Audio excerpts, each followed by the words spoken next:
أعوذ بالله من الشيطان الرجيم بسم الله الرحمن الرحيم الحمد لله رب العالمين رب اشرح لي صدري ويسر لي أمري واحلل عقدة من لساني يفقه قولي. The concept we're going to present today is called the Network of Anfus. Network of Anfus. So Anfus is an Arabic word that's the plural of nafs, N-A-F-S. N-A-F-S means roughly spirit or soul or something like that. The plural of nafs is anfus. So I'm going to use them interchangeably depending on the place in the sentence. So please remember these two words, nafs and anfus. It's sort of roughly in English we say spirit or soul. Now that's different than ruh, R-U-H, ruh. In Arabic, as we said in the Quran, specifically in the Quran, the word ruh is a masculine word that refers to a divine message or divine messenger. Let me repeat it. Ar-ruh or ruh in Arabic, in the Quranic locution, refers to divine messenger or message. Of course, we presented all the evidence in the series about Isa. So now we have a very important concept, nafs and anfus. So what is the nafs according to the Quran? If you go back to YT74, YT75, YT76, if you remember, we talked about the concept of the nafs psychological model. We said part of the nafs is subconscious, part of the nafs is conscious, and there's an intersection between them. And the nafs receives from the top part, receives either through malaika, angels, we call them angels, but as you will see, the name is kind of confusing because it brings with it the Christian background. And we said we receive also direct divine guidance. So the nafs receives both angelic guidance and direct divine guidance. Of course, the angelic guidance does not happen without the permission of Allah. So far we've talked about all of these things. These are background concepts. You should have all of this information already. So now the concept of nafs. What is the relationship between the physical body and the nafs? Every person has a nafs. The Quran tells us that there is a physical body and there's a nafs. And to make it very brief, the word nafs refers to an entity by itself that is attached, joined with the body during our consciousness. So during our consciousness, we have full contact with the nafs, fully integrated. During the absence of consciousness, there is a slight detachment, not full detachment. There's a slight detachment. So think of it as a wire between your telephone, connection box for the neighborhood. So that line is there, but the energy is not on the line. So you pick up the telephone, there's no signal. Well, you're asleep, you're without a consciousness. That means you're in a coma, or you're taking a nap. You have some mental disorders that make you disconnect from reality. All of those things cause the our physical, to temporarily disconnect, but not fully, from the nafs. The line is still there, but there's no energy on the line. So what happens the minute you wake up from sleep or from a coma, etc., that energy comes back. So that line becomes energized again. There's full evidence to this from the Quran. So far we talked about ourselves and the nafs. So where is our nafs when we go to sleep? And where is our nafs when we are awake? There's a permanence to the nafs. So the body dies, but the nafs never dies. Allah creates all of us from a zygote. A zygote is an inseminated ovum or egg. So there's a female egg, the male sperm, they get inseminated. That means now you have a zygote. Shortly thereafter, we don't know the exact time yet, Allah tells us there is a period that lapses, there's a period of time that passes, after which we have a nafs. The word in the Quran for that first beginning of a nafs is called alaqah, something that's hooked up. So the very first mention of a nafs in the Quran is called alaqah. That's the initiation of a brand new nafs. And he makes it a alaqah, something hooked up, where? Into the network. We will talk more about this network. We will talk more about why it should be a network, and so on. The point is, we have established that there is a zygote created by the coming together of a male and a female, and then after a while, ثم in Arabic, ثم من علقة. So هو الذي خلقكم من نطفة. نطفة is the zygote. ثم من علقة, and then from something that clings. علقة clings or is hooked up. Literally, the word علقة is to be hooked up, to be attached to something. So now we understand it using the concept of the network becomes hooked up. Just one hook. A hook to whom? To the layer where your mom currently is. So the first connection is between the new nafs and the nafs of his mom. So now we have one single connection between the fetus nafs and the mom's nafs. Where's that connection? So that connection is really on the network. So these two nodes are linked up. So now we have the first concept of a link between two nodes. That's where their nafs, their respective nafs are, and then they're connected. They're connected. So they can share information already in the womb. After you're born, of course, you have brothers and sisters. So now you have multiple links. I'm sure you have a father. That's another link. To what? To the node that is your nafs. So far, where's your nafs? On that network. And each connection is a link. The point is, the wiring is there, and the energy may go up and down depending on your relationship. So eventually, that person gets married. So that marriage results in another link. And depending on the quality of the marriage, that energy on the link is either strong or weak. You have friends, again, more links. You have teachers, more links, and so on and so forth. Those links are where? On the network, not in the physical.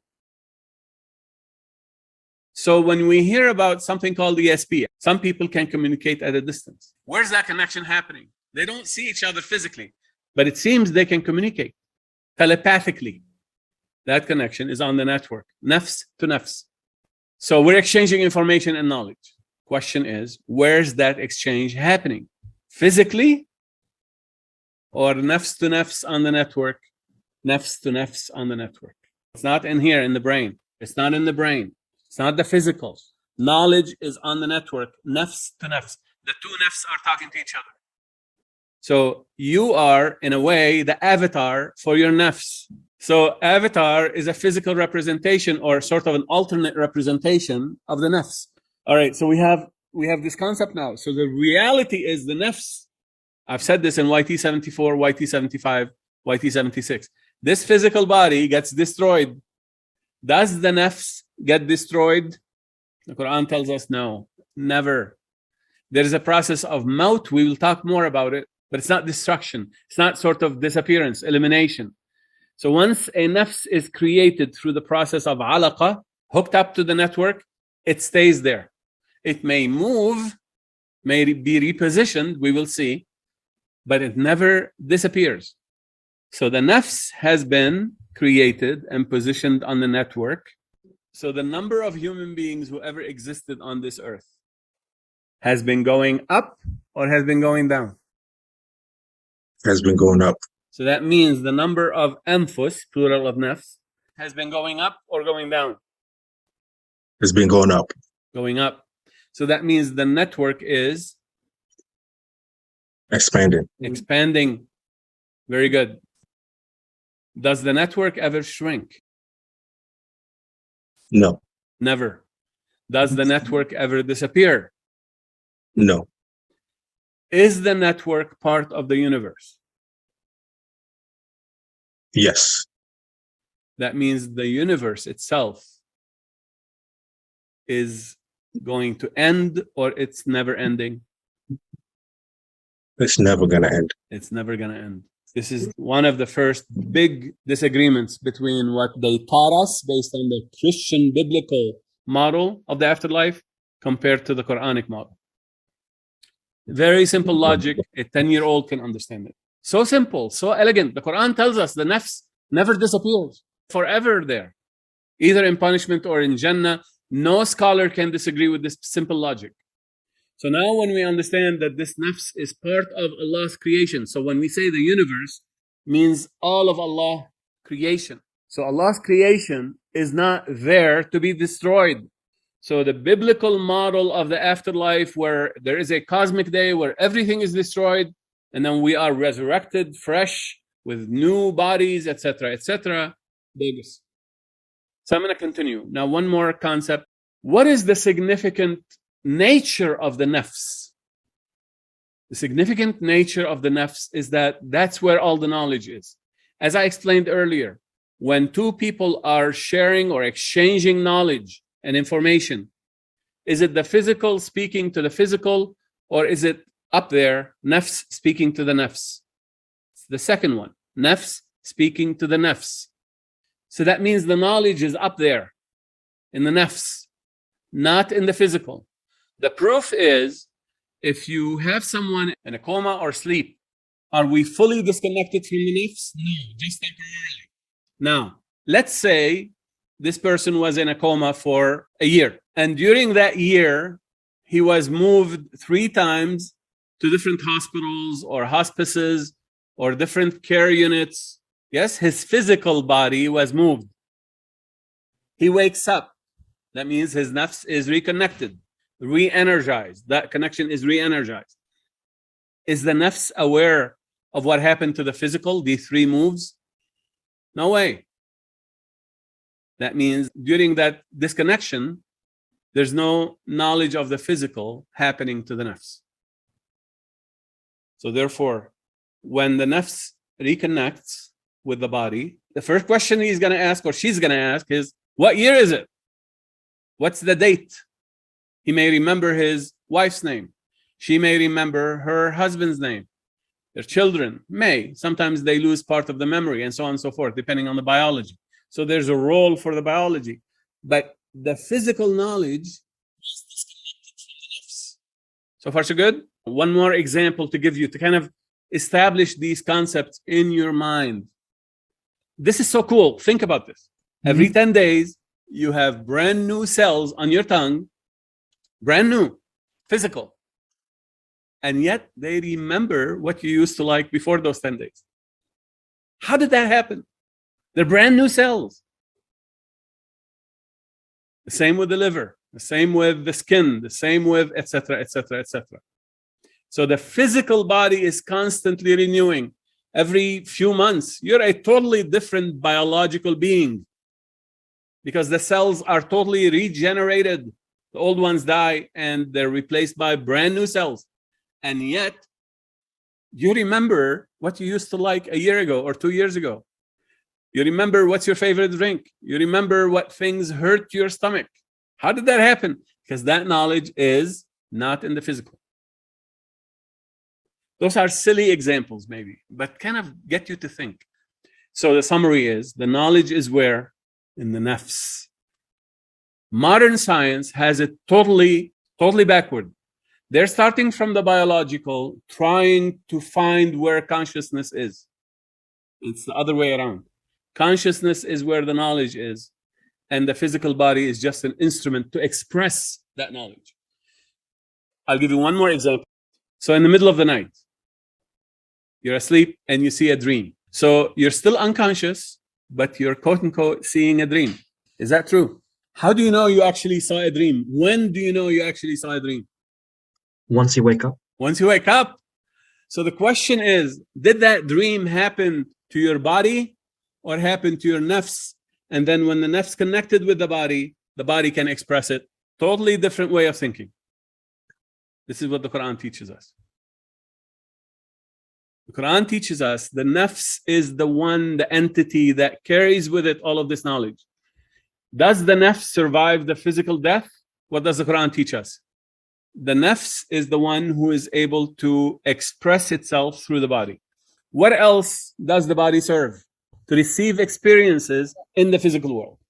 So now we can see how anything we do is for the benefit of the nafs, starts with this connection to the physical body. So now we said the physical body is here to help us train the nafs.